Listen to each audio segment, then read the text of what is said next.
Seven, 6, 5, 4, 3, 2, 1. Kade. Oh! Well, hello, Internet. Welcome back to Eggroll Times. I'm your host, Kade Stirling. Let's get started with this week's top stories. As we near the end of President Obama's stay in the White House, it's really no surprise that we're seeing him do more in the arena of tough politics. Since neither he nor Joe Biden are concerned about being on a ballot this election cycle, they don't really have to worry about keeping people on his side. And that's freed him up to finally take some serious action in his last year as president.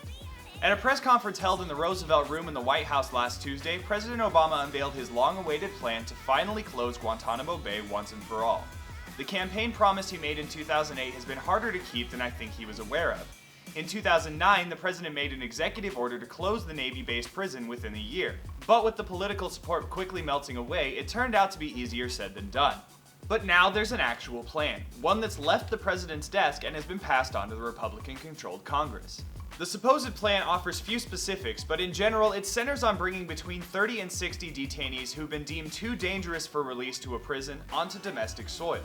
The rest of the 91 current detainees would then be transferred out to other countries. President Obama said in the press conference, quote, "The politics of this are tough, and I totally agree.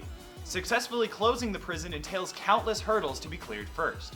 For example, Congress has placed statutes and restrictions on the prison that prohibit transferring the dangerous war criminals onto American soil for any purpose. And congressional Republicans certainly don't seem like they're very interested in lifting any of these restrictions, which ironically were set by a democratically controlled Congress at the beginning of Obama's presidency. There are also human rights concerns from both sides.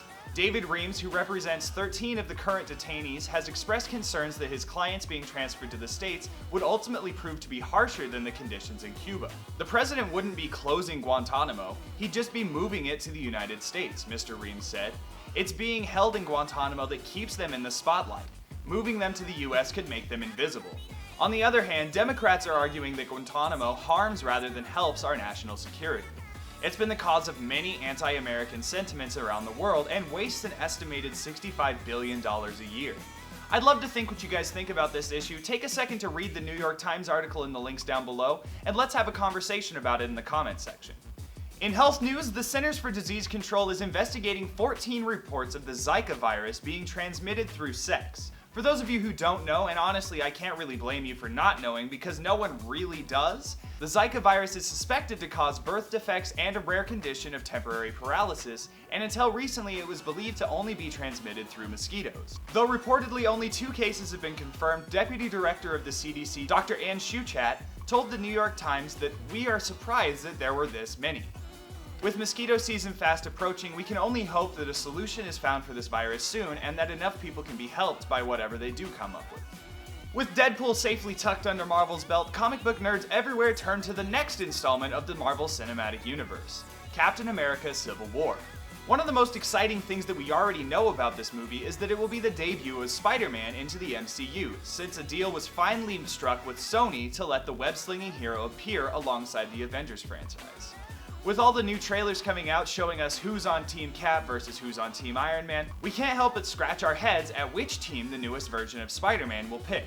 Movie Pilot reported last week that in the latest issue of Empire magazine, a long-awaited clue has finally been dropped, telling us that Spidey joins the fight after the teams have already been picked. He comes in after the battle lines have been drawn, and forms a relationship with one character who, for now, the Russos won't identify.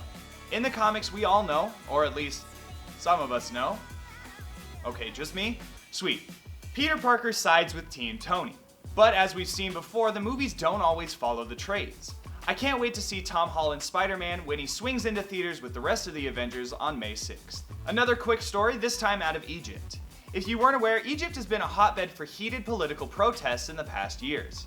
Oftentimes, these protests can turn into riots, and sometimes innocent people are caught in the crosshairs and unfortunately killed.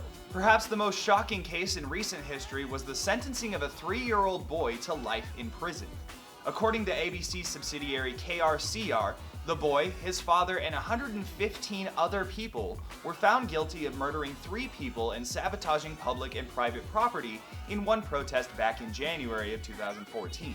The boy's family has been on the run ever since, but the Egyptian law enforcement has come forward to announce that they will not be arresting the boy or his father in response to the huge public uproar caused by these screwed up circumstances. So I mean, I guess it seems like everything worked out, but just take a second to think about how bizarre this is.